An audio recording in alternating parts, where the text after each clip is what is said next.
Hey, hello guys, it's How to Tech Simplified back again with another easy tutorial, and today I'm going to show you how to link your Facebook account to your Wuthering Waves account. Now it's a very easy process.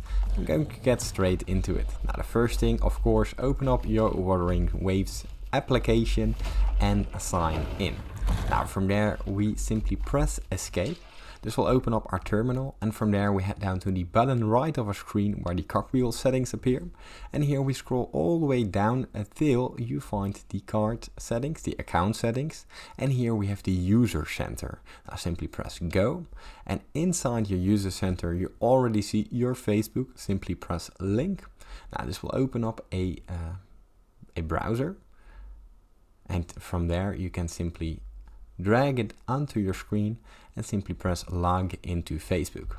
Now here simply allow all cookies and sign in to your Facebook account. Now this will automatically be linking your account once you sign in. It's going automatically, and that's it. Now if this tutorial helped you, please consider subscribing to my YouTube channel. This helps me out a lot, and thank you for watching.